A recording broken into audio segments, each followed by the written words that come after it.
대부분의 사람들이 인생의 대부분의 시간을 건강하게 사는데요. 네. 가정에 따라서는 또 이렇게 많이 아픈 환자들이 있을 수 있어요. 특히 한 가정의 엄마, 아이들의 엄마, 네. 아내, 네. 주부가 이제 큰 병을 앓게 되면 가정이 굉장히 많이 흔들리는데요. 제가 만났던 분들 중에 이제 유방암 환자들이 있었어요. 그분들을 집단 상담을 했는데, 그때 겪었던 일들, 네. 즉 아이에게 병을 어떻게 알려야 하나 하는 얘기를 오늘은 한번 해볼까 합니다. 그러니까 암이라고 하면은 사실 뭐 수술을 해야 될 수도 있고 입원 치료를 받아야 되기도 하고 또 눈에 띄게는 좀 항암 치료하다 보면 머리가 빠지잖아요. 그런 변화가 있어서 사실 아이들한테 말을 안 할 수는 없을 것 네. 같아요. 일단 이제 뭐 아파서 진단을 받고 뭐 이렇게 할 때까지는 이제 병원에 왔다 갔다 하니까 네. 그건 이제 시간을 낼 수 있는데 입원할 때부터 이제 걱정이 시작되더라고요. 근데 보니까 입원해서 수술하고 퇴원할 때까지 그렇게 오래 걸리지는 않아요, 대체로. 근데 이제 항암 치료를 받으면서 머리카락이 빠지고 이제 혈색이 굉장히 떨어집니다. 예. 그리고 이제 사실 우리가 머리카락이 늘 있기 때문에 잘 모르지만 이 머리카락이 빠진다는 게 이렇게 스스로도 그렇고 보는 사람들이 네. 굉장히 낯설고 좀 이질적으로 느끼거든요. 그리고 뭐 거기다가 모자를 쓰거나 가발을 쓰기도 하는데 이게 굉장히 불편하대요. 근데 또 한 집에 사는 아이들한테는 그렇죠. 눈에 띄는 변화 엄청나게 그래서. 눈에 띄죠. 그래서 정말 아까 선생님 얘기한 대로 말을 안 할 수가 없는데 네. 어떻게 해야 되나. 근데 애들이 먼저 물어보지는 않을까요? 네, 꼭 그럴 것 같잖아요. 엄마 이게 뭐야? 엄마 왜 머리카락이 없어? 네. 근데 의외로 그런 애들이 별로 없어요. 그 이유는 네. 엄마의 외모가 변하기 전에 그 일련의 변화들을 감지하고 있어요. 이게 뭔가 집안에 안 좋은 일이 생겼구나. 네. 엄마한테 무슨 일이 생겼구나. 이제 이런 걸 감지하는데 제가 쭉 여쭤보면은 이제 아파서 병원에 가서 진단을 받고 치료 계획을 세우는 그동안 일단 엄마가 많이 울어요, 대부분. 맞아요. 그러겠죠. 네. 울적하고 뭐 아빠랑 같이 울기도 하고 네. 또 할머니나 이모가 와서 아이고 어떡하니 같이 뭐 우시고. 그렇죠. 네. 근데 그때 이제 어른들 마음에는 이 아픈 사람만 보이기 때문에 애들이 저 구석에 있다는 걸 모르거든요. 그러니까 네. 이제 그렇게 해서 뭔가 큰일이 났구나. 우리 엄마한테 무슨 일이 일어났구나. 근데 엄마가 막 외모가 변해. 네. 물어보고 무섭죠. 애들은 사실 그 분위기부터 감지를 그렇죠. 하면서 생각해보니까 저도 제가 어렸을 때 저희 어머니가 그때 이렇게 큰 병은 아니셨는데 암이 아닌가 이렇게 걱정하는 조직 검사를 받고 이런 시기가 있으셨대요. 근데 그거는 저는 어렸을 때 몰랐는데 나중에 듣고 알았더니 그 분위기는 기억이 나더라고요. 그렇죠. 되게 무거웠거든요. 예, 그래서 두런두런하고 예. 뭐 한숨 쉬고 뭐 예. 그래서 애들은 그런 분위기를 굉장히 빨리 알아차리거든요. 네. 근데 이렇게 그걸 엄마한테 물어본다는 거는 정말 그 불안과 두려움을 뚫고 해야 되는 거라 그거는 애들은 거의 하지 않습니다. 근데 이렇게 애가 여럿 있으면 막내가 하기는 해요. 그런 집은 있어요. 예. 엄마 이거 왜 그래? 뭐 네. 이거 뭐야? 이렇게 하긴 한데 이제 대부분은 아이들이 먼저 말을 하지는 않습니다. 그럼 엄마가 심각한 병에 걸렸다라는 걸 아이한테 알려주는 게 좋을까요? 아니면은 그냥 가능하면 모르게 두는 게 나을까요? 사실 이게 네. 이렇게 그냥 교과서적으로는 알려야 된다라고 되어 있어요. 네. 근데 우리는 이렇게 뭐랄까 신경일생이 만약에 암에 걸리면 네. 친정엄마한테 언제 알리겠어요? 저는 좀 엄마한테는 일찍 알릴 것 같아요. 그냥 아예 그 검사를 하거나 이러는 상황일 때부터 좀 알려드릴 것 같아요. 엄마 나 암인 것 같아. 검사해 이렇게. 그냥 병원에서 이렇게 한번 조직 검사를 해보자고 하네. 그럼 엄마가 뭐라 그럴 것 같아요? 사실 좀 약간 비슷한 시기가 있었거든요. 암은 아니었는데 조직 검사까지 한 적이 있었는데 그랬구나. 좀 후회했어요. 저보다 더 이렇게 머리 싸매고 누우셨다고 그러더라고요. 그래서 예. 혹시 다음에 또 그런 일이 생긴다면 조금 또 다른 생각인데 너무 흔들리셔가지고. 아니 그렇게 그럴 거라고 이렇게 예측을 못했어요. 그 정도로는 제가 생각을, 저보단 좀 약간 기대했던 건 좀 든든하게 별일 아닐 거다, 뭐 이렇게 해주기를 기대했는데, 이게 아니시더라고요. 엄마가 여태까지 실망을 안 시키셨나봐요. 저는 확진되고 잘 봐서 얘기한다. 확진된 다음에 또 얘기하면 우리 어머니도 굉장히 정말 싸고 누울 거예요. 싸고 눕고 본인이 마음이 불편하니까 저를 달달 잡을 거예요. 네. 뭐 그리고 이렇게 암 환자들 보니까 뭐 이렇게 좋다는 건강 음식 막 네. 고아갖고 갖다 주고 또 안 먹으면 화내고 그걸 싸우고 늦은 시간에 전화해서 전화 받으면 왜 안 자고 있냐 그러고 별의별 게 다 있거든요. 네, 맞아요. 그래서 저는 확진 받고 그 다음에 도움 받을 게 있으면 얘기할 것 같아요. 그러시구나. 어머니가 그동안 많이 이렇게 의지가 됐나 봐요. 그런 의구심 없이 바로 연락드린 거니까. 아직은 제가 좀 어린가 봐요. 뭔가 기대고 다 이렇게 나한테 막 얘기해서 날 도와주게 만들어야지 이런 마음이 있었나 봐요. 이번에 학습이 좀 되셨겠네요. 네, 저보다 더 힘들어 하셔가지고. 네. 그러니까 우리 문화는 이제 뭐 우리는 자식 입장에서 이제 부모님한테 언제 얘기할까 뭐 이런 얘기를 지금 했는데 네. 예를 들면 어머니가 암인 걸 내가 먼저 들었어. 그럼 어머니한테는 어떻게 말씀드릴 것 같아요? 말씀드리기가 되게 힘들 것 같아요. 왜 어른이시고 자기 병은 자기가 알아야 되지 않나요? 더 급격히 안 좋아지실까봐 굉장히 좀 충격받고 너무 흔들리실까봐. 근데 언젠가는 어머니의 삶을 위해서는 말씀은 드려야 되는데 시기를 봐야겠죠.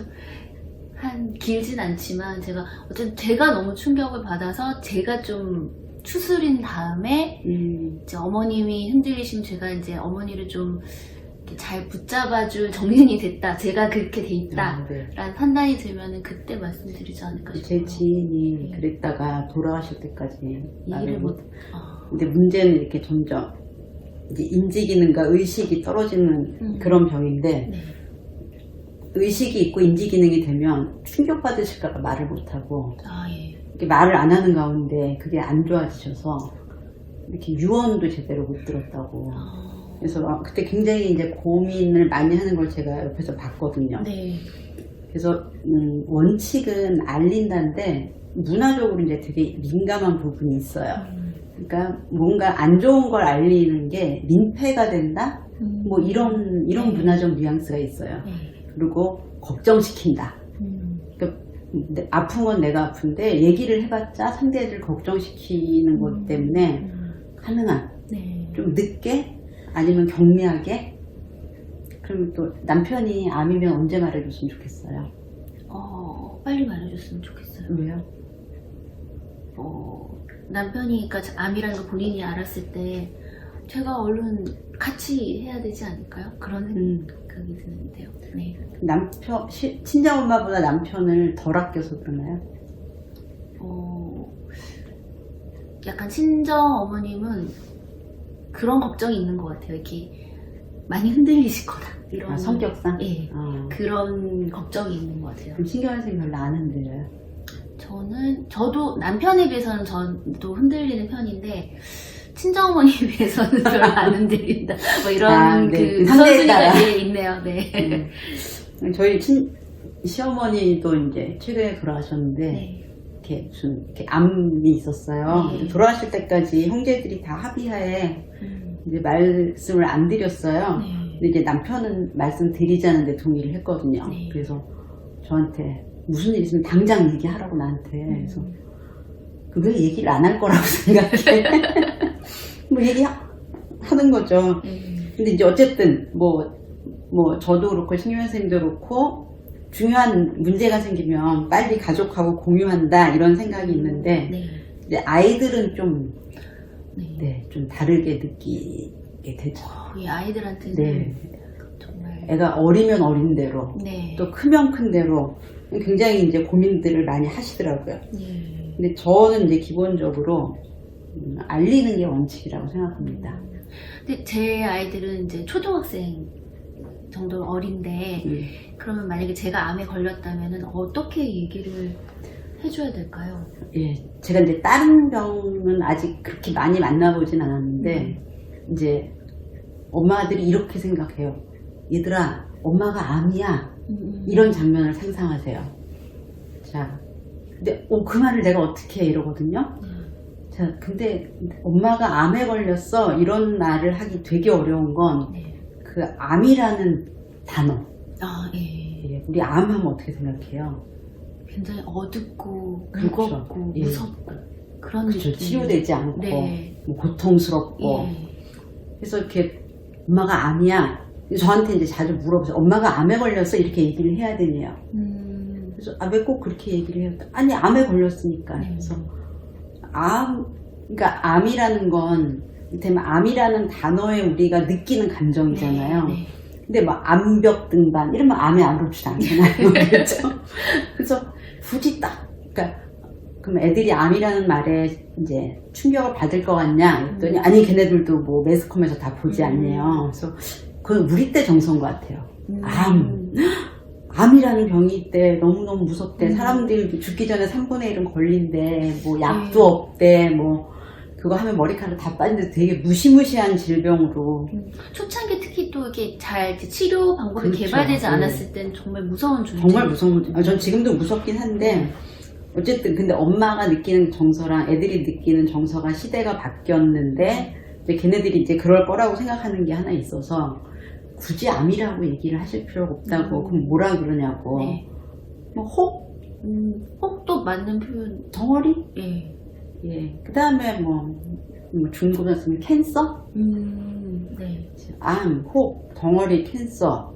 어떤 충격적인 순서대로 한번 얘기해 보세요. 암이 제일 충격적이고,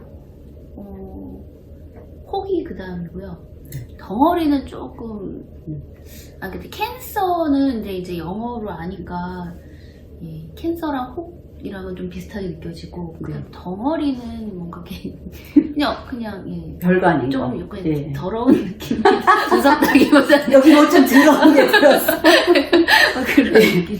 네. 그러면 암이 100만큼 끔찍하면 캔서는 한 몇만큼 끔찍해요.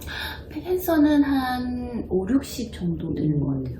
그러면 혹하고 조그만 혹하고는 어때요?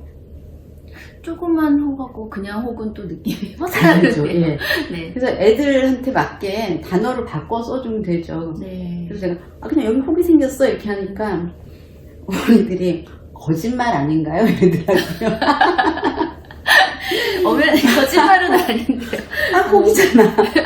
네. 그리고 이제 뭐 중요한 게 이게 양성이냐 악성이냐 사이즈가 어떠냐 뭐 이런 굉장히 많은 디테일이 맞아요. 있는데 이걸 이제 암이라는 단어에 다 담으려고 하니까 이제 너무 이게 엄청나게 커지기 때문에 지금 나이에 맞게 그러니까 이제 많은 분들은 이걸 내가 알린다는 게 내가 느끼는 이 끔찍한 감정과 내 머릿속에서 달려가는 그 무서운 생각들을 다 전달해야 된다고 생각하는 거예요. 그러니까 엄마가 그러니까 이제 마음은 이런 거죠. 얘들아 정말 불행하게도 엄마가 암에 걸렸단다.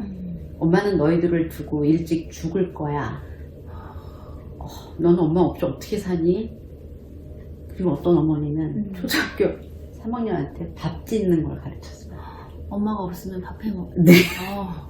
근데 이제 그걸 잘 애가 안 하니까 너무너무 싸우는 거예요. 애가 안 하니까. 그렇죠. 10살짜리 무슨. 그래서 제가 어머니가 없으면 햇반 사 먹으면 되는데 왜 굳이. 그러니까 이제 옛날 그 느낌들이요. 그죠, 예, 엄마 없이 밥도 못 먹고. 예. 그 이미지가 있잖아요. 가마솥에 저 엄마 대신 그렇지 막 뜨거운데 손 대고 뭐 생쌀. 그러니까 장녀가 이제 엄마 없으면 네가 우리 집을 그렇죠. 살림을 동생도 돌보고 그런 이미지네요. 네. 그래서 제가 얘기했어요. 만약에 어머니가 돌아가신 다음에 얘는 엄마한테 배운 밥 짓는 기술을 살아갈까요? 아니면은 엄마가 살아있을 때 나한테 줬던 다정함으로 살아갈까요? 이게 뻔한 거잖아요. 그래서 그만해야겠네요. 반찬 만드는 것도 가르치려고 했는데. 그래서, 네. 자, 그래서 그냥 내가 이걸 전달할 때는 내 감정이 아니라 얘네들이 어떻게 느낄지에 초점을 맞추면 얼마든지, 뭐랄까, 효과적으로 불안을 가라앉히는 방식으로 전달을 할 수가 있어요. 그럼 어떤 식으로 구체적으로 좀 이렇게 예를 들어서 얘기를 해주실 수 있을까요? 아, 네. 제가 동영상을 하나 촬영했거든요. 예. 그 방사능 종양학과 과장님이 엄마들이 이걸 되게 힘들어한다고 저한테 몇 분짜리 이제 영상을 좀 만들어 달라 그래서 네. 만들어 놓은 게 있는데 뭐 책을 보니까 없더라고요. 그걸 말하는 게. 그래서 이제 제가 좀 생각했어요. 그래서 이제 이 정도로 얘기하면 돼요. 얘들아, 엄마가 좀 아파. 엄마 요즘 병원에 왔다 갔다 하잖아. 좀 아파서 그래. 이게 좀 혹이 생겼어. 그래서 뭐 수술도 받고 약도 먹고 그럴 거거든. 근데 치료를 받다 보면 그 약 때문에 머리카락이 빠질 수도 있어. 되게 이상하겠지. 되게 이상하게 보일 수도 있어. 근데 머리카락이 왜 빠지냐면은 약을 먹고 낫기 때문에 그래. 그러니까 엄마가 좀 이상해도 걱정하지 마 라고 얘기를 하고 잠깐 질문을 받습니다. 애들이 그렇죠. 뭐 혹이 뭐 어떤 혹이야? 보여? 뭐 이렇게 물어보기도 하고. 아, 여기를 들어가 봐야 보여. 저희 아들은 이렇게 그러면은 죽어요? 이렇게 물어볼 것 같아요. 아니, 아, 네. 죽을 수도 있지만 엄마가 안 죽더라도 이런 거 필요 없고요. 얘네들의 죽음을 물어보는 이유는 뭘까요? 확실하게 알고 싶을 것 같아요. 이 병이 잘 모르기 때문에 자기는 죽는 게 무섭기 때문에 네. 그거를 확인하고 싶은 그거죠. 마음이. 엄마가 사라질까봐 두려움. 그렇죠. 그러니까 엄마가 병을 알리는 과정에서 제일 중요한 건 엄마가 니네 옆을 떠나가지 않는다는 거예요. 그래서 죽냐 그러면 글쎄 뭐 이렇게 하시면 큰일 나요. 말을 안 한 것만 해도 못합니다. 뭐 아니면 뭐 니네들이 잘해 좀 살고 뭐 이렇게 이야기하셔도 안 되고요. 그냥 죽지 않아. 그러니까 엄마가 이상해 보일 수는 있지만 그건 다 나아가는 과정이야. 그래서 안 좋아 보여도 걱정하지 마. 딸내미는 뭘 물어볼까요? 아파요? 이렇게 물어보고 엄마 어디 여기 좀 아픈 거예요? 뭐 이런 식으로. 아플 때도 있는데 안 아플 때가 더 많아. 머리카락은 계속 빠지냐고도 물어볼 거 같아요. 딸내미 머리카락이 이게 되게 중요하거든요. 한 번 다 빠진 다음에 생머리가 나오는데 생머리 나오면 너랑 같이 파마라고 할 거야. 그분들은 머리카락 빠지고 첫 파마할 때 정말 감동적이라 하더라고요. 사실 또 이렇게 파마를 하는 거에 대한 또 부담감도 있으실 텐데 이제 파마까지 하면은 그렇죠. 많이 정말 좋아졌다라는. 그분들끼리는 다 됐네 뭐 이렇게. 그래서 새머리카락은 더 예쁠지도 몰라. 그 집 딸이면 금발이 나올 수도 있어. 그러면 기대하게 우리 딸은. 네, 그럼 이제 엄마가 병에 걸렸지만 뭐 그렇게 괴롭거나 무섭지 않은 거죠. 그러네요. 그리고 엄마가 이상해 보여도 이제 제가 보면 이렇게 정말 창백하고 이제 화장 같은 거 안 하게 되잖아요. 네. 그래서 정말 이렇게 좀 병색이 완연한 경우가 많거든요. 근데 애들이 그 시기를 무섭지 않게 보낼 수 있죠. 근데 애들 불안은 그렇게 얘기하면은 굉장히 이렇게 없어지고 좋을 것 같기는 한데 또 한편으로는 엄마가 아픈 거에 대해서 별로 너무 인지를 안 한다던가 뭐 좋게 생각한다던가 이럴까 보도. 금발 때문에. 금발 때문에. 그래서 이제 보통 애가 한 뭐 대여섯 살이 넘어가면 네. 이제 이런 얘기를 할 수 있어요. 엄마가 그래도 전보다는 힘들거든. 그러니까 너네가 엄마가 좀 도와달라고 할 때 좀 도와주면 좋겠어.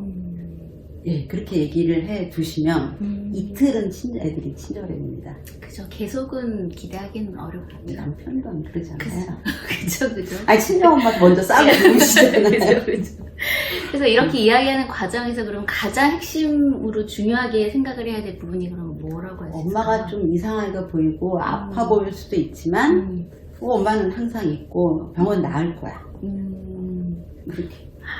그러니까 꼭 암이 아니더라도 그러니까 엄마의 병에 대해서는 이런 식으로 아프기는 하지만 나을 거다. 그렇죠. 그럼 필요할 때는 너네가 좀 도와줘라. 이렇게 이야기하는 거예요. 너네 곁을 떠나지 않을 거야. 네, 그게 가장 핵심입니다.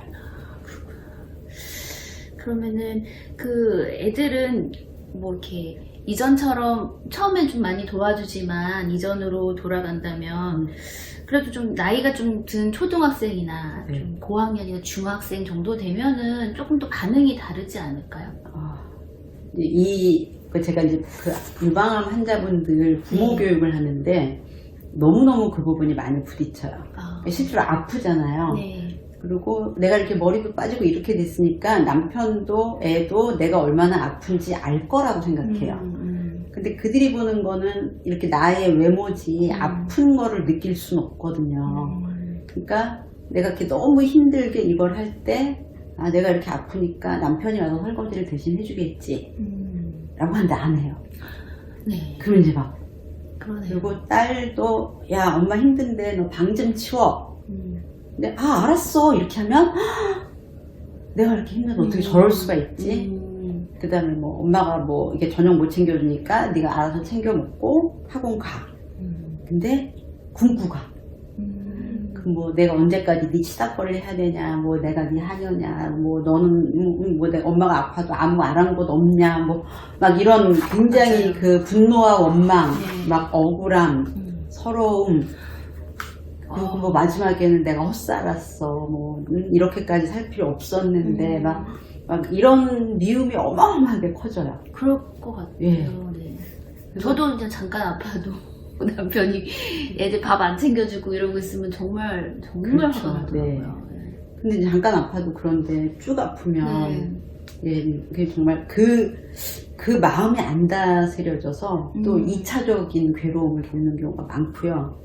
어떤 분은 라이프 스타일이 확 바뀌세요. 어떻게 바뀌나요? 난 이제 나만 위해서 살 거야. 그리고 가족들 밥을 안 챙겨주고 매일 외출하고 근데 뭐 사실 그거 자체가 나쁜 건 아닌데 그 기저에 분노가 엄청 쌓이는 거야. 그러니까 너네 때문에 내가 아파. 너네가 날 이렇게 됐어. 이런 마음으로. 근데 사실 그것도 좋지는 않죠. 그리고 이제 계속 가족들한테 이제 죄책감을 느끼도록 하는 거죠. 가족도 괴롭고 본인도 괴롭고 이런 상황이네요. 본인이 더 괴롭다고 생각하고 아프지 않은 가족들은 죄책감 때문에 괴롭죠. 네. 그러면은 사실 근데 실질적으로 이렇게 계속 이렇게 케어해주는 아이들이나 남편도 그렇게 해주지 못하잖아요. 그럴 때는 좀 어떻게 해야 될까? 어떻게 생각을 하고 어떻게 대응을 하는 게 좋은가요? 뭐 사실 가족이 아팠을 때 내가 원하는 만큼 보살핌을 못 받은 경험들은 다 있을 것 같아요. 근데 그 남편이 한 5년에 한 번쯤 네. 저한테 이런 얘기를 해요. 여보 두통이 이런 거야? 그러니까 자기가 두통이 5년에 한 번 오는 거예요. 그래서 네. 그런 거야. 근데 뭔지 모르지만 당신 이걸 어떻게 참고 살아? 그래서 그러니까 내가 아무리 머리가 깨져서 죽을 것 같다 그래도 이 사람은 머리카락 하나 상관이 없구나. 이걸 나눌 수가 없구나. 그러니까 이게 아픔과 고통이라는 게 아프다 고통스럽다는 표현은 할 수 있지만 그 고통 자체를 나눌 수는 없는 거구나. 그렇게 되면은 아무리 가족이라도 나한테 해줄 수 있는 게 이렇게 제한되어 있다는 걸 받아들이게 되는 것 같아요. 그러니까 뭐 어떻게 좀 해줘 뭐라든지 내가 이렇게 아픈데 몰라? 이게 몰라요. 모르는 게 정답이고 나도 모른다는 거죠. 근데 그 유일하게 가능한 관계가 있어요. 어떤 관계인가요? 아이가 어렸을 때 엄마하고 네. 저 넘어지면 막 이렇게 맞아요. 뜨겁지 네. 뭐 온도까지도 네. 막 민감하게. 이렇게 목욕물 해줄 때 뜨거? 뭐 이렇게 네, 맞아요. 몇 살까지 그래요? 몇 살까지? 아직도 샤워할 때는 같이 하게 되면 이렇게 되게 온도는 계속 제가 신경 쓰게 되는 것 같아요. 혹시 신경질 온도에 예민한가요? 제가 생각해보면 그랬던 목욕탕 갔을 때 어렸을 때 욕조에 막 풍덩 들어가는데 너무 뜨거운 데를 다니셔가지고 좋은 그러니까. 데라고 내 생각에 애들은 그렇게 예민하지 않아. 그런가요? 그렇구나. 네. 제가 예민했네요. 예, 이렇게 왜 어렸을 때 대중목욕 네. 가면은 애들로서 너무 뜨거운데 맞아요. 막 시원한 데 들어오라고 그러고 온천 뭐 이런데 네. 시원한 데가 팍 들어갔다가 그러니까. 예. 그다음에 냉온탕 밥 되는 줄 저는 이렇게 익는 줄 알았어요. 그렇죠. 정말 뜨거운데. 왜 그러냐 막 잡고 그러면 막 물귀신 같고 그랬잖아요. 네, 온도에 좀 예민한 편이었는데. 예, 그 이제 온도에 예민한 딴 것도 그런가요? 제가요? 저는 상대적으로 이렇게 약간 이렇게 뭐 약간 까지고 살짝 피나고 이런 거에 예민하지가 않아요. 네. 근데 남편이 예민하더라고요. 본인이 피나고 까져서. 그래서 되게 이상하다 이렇게 생각을 했는데 이제 그러니까 제가 오히려 좀 아이들한테는 그런 부분이 무덤덤하고 남편은 어떡해 뭐 이러면서 막 되게 약 발라주고 밴드 붙여주고 그러더라고요. 자, 그러니까 어떻게 보면 부모가 아이의 마음을 알아주고 공감한다래도 그 근거는 자기 경험인 거죠. 네. 예, 그러니까 뭐 어른들이 야 추운데 더 입고 가, 왜 더운데 그렇게 입고 가냐 하는 것도 나라면 춥겠다, 나라면 덥겠다. 네. 근데 애들은 대부분 더울 때 별로 괴로워하지 않아요. 어른의 편은. 네. 그죠. 네, 둔해요. 감각이 아직은. 요즘에 계속 싸운 내 딸내미랑 추운데 왜 이렇게 입고 다니냐. 미니스커트인가요? 참 그렇게 얇은 바지를 꺼내 입어가지고. 네. 예쁜가요?